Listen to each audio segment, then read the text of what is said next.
Salah satu penceramah agama yang saya suka ini namanya Gus Nur. Meskipun kata orang dia sebenarnya tidak layak menyandang gelar Gus, karena gelar Gus itu di NU biasanya diberikan kepada anak kiai yang mempunyai pondok pesantren. Tetapi Gus Nur yang ini sama sekali bukan anak kiai, bahkan ia juga belum pernah nyantri. Jadi bayangkan, secara ilmu agama dia tidak punya rekam jejak apa. Mari gunakan akal pikiran, gunakan akal sehat untuk melihat sesuatu.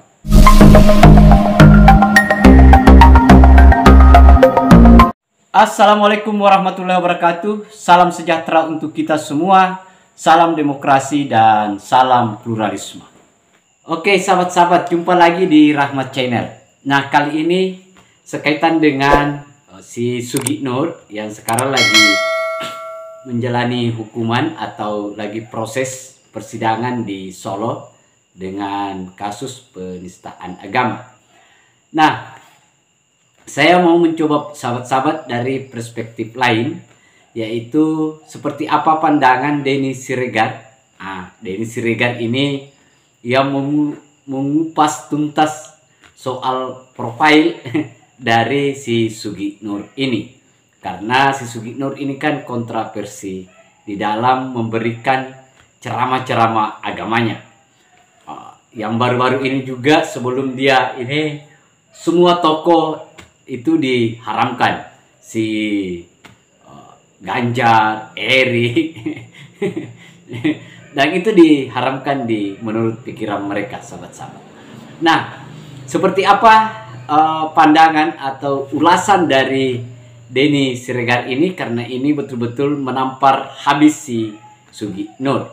Untuk lebih lengkapnya sahabat-sahabat, mari kita lihat videonya. Salah satu penceramah agama yang saya suka ini namanya Gus Nur. Meskipun kata orang dia sebenarnya tidak layak menyandang gelar Gus, karena gelar Gus itu di NU biasanya diberikan kepada anak kiai yang mempunyai pondok pesantren. Tetapi Gus Nur yang ini sama sekali bukan anak kiai, bahkan ia juga belum pernah nyantri. Jadi bayangkan, secara ilmu agama dia tidak punya rekam jejak apapun. Sudah lihat belum videonya?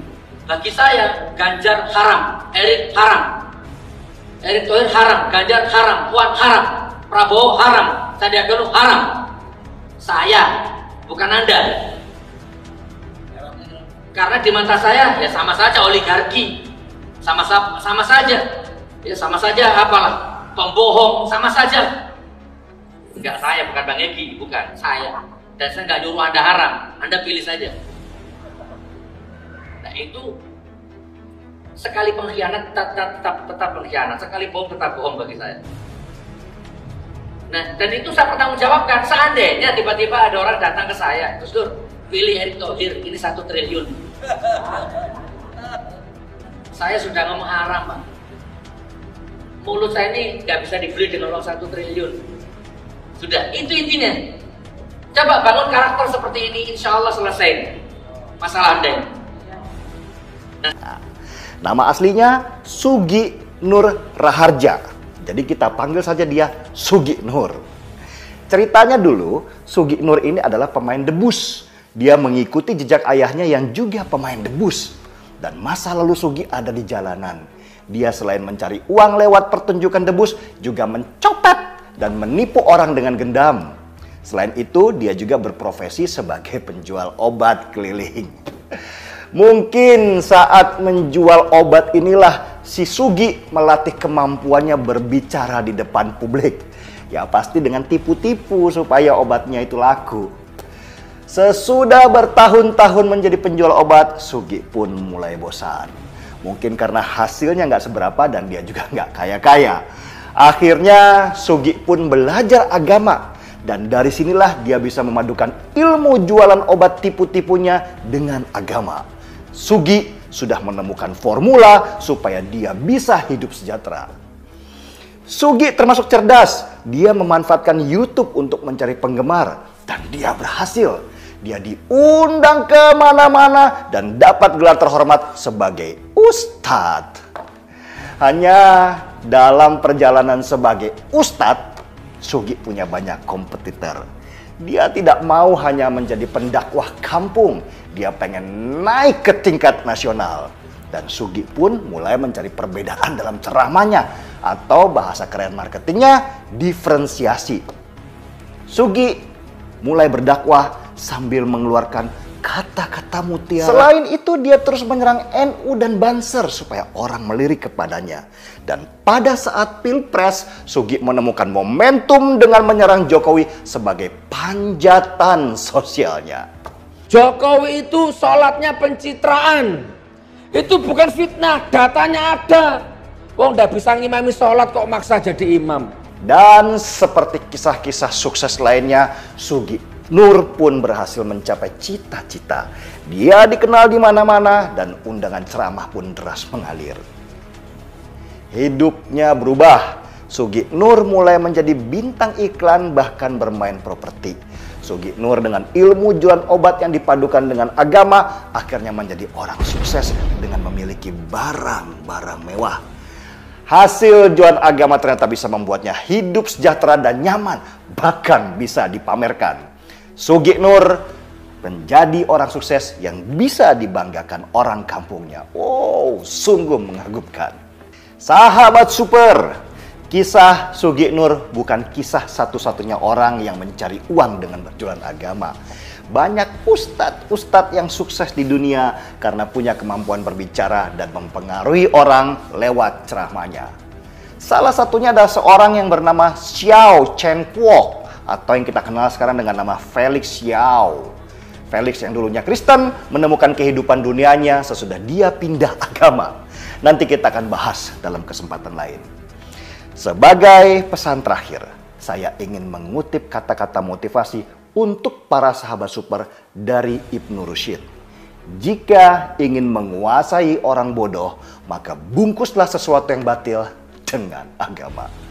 Nah, itu tadi videonya, sahabat-sahabat. Kita sudah lihat ya bagaimana Denny Siregar itu mengulas tuntas mulai dari perjalanan hidupnya si Sugi Nur ini sampai dia digelari sebagai Gus.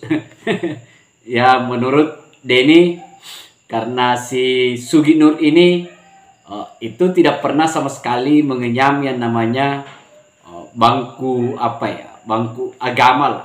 Misalnya pesantren di mana dia mondok itu, menurut Denny itu tidak ada rekam jejak dia. Kemudian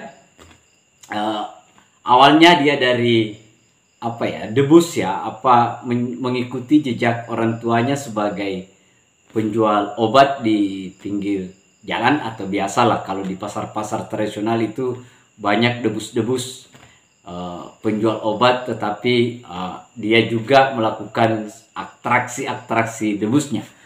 Nah, menurut Denny dia dari sana, sahabat-sahabat.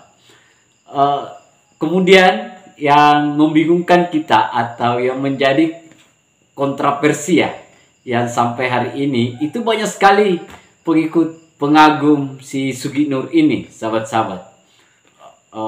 Misalnya dengan ceramah-ceramah dakwahnya, kalau misalnya si Denny Siregar itu menganggapnya bahwa si Sugi Nur ini menguasai yang namanya ilmu pemasaran. Jadi dia betul-betul belajar dari dari orang tuanya dulu yang menjual obat itu, kemudian masuk ke dalam dunia digital YouTube. Dia mampu mengubah itu dengan gaya dan bicaranya yang mencari sensasi dalam rangka untuk itu tadi, bagaimana supaya banyak penggemar, banyak netizen yang mengikuti dia. Yang mengherankan itu, sahabat-sahabat, banyak sekali orang-orang yang terpengaruh atas ceramahnya, atas dakwanya yang dia sampaikan.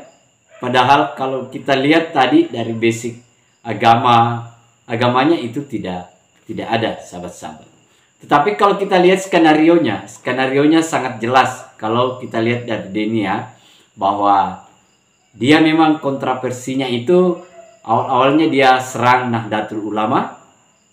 Kemudian mungkin karena ingin lagi naik ke puncak-puncaknya nasional, dia menyerang Pak Jokowi yang bahwa Pak Jokowi itu hanya pencitraan di waktu memimpin sholat itu.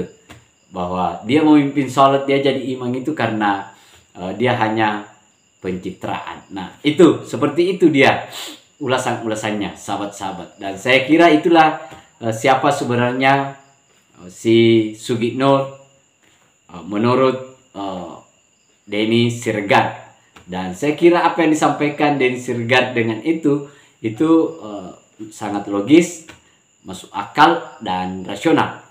Nah, saya kira itu, sahabat-sahabat. Akhir kata dari saya, wassalamualaikum warahmatullahi wabarakatuh. Salam demokrasi, salam pluralisme, NKRI harga mati.